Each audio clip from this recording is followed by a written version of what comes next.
The Kyushu Railway History Museum offers a captivating journey through time, immersing visitors in the rich heritage of Japan's railway development.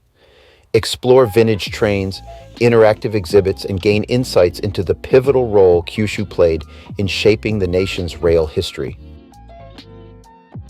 If you are a train aficionado and love Japanese trains, this is a place worth visiting while traveling through Kyushu. The museum is located in Mojiko, Kitakyushu.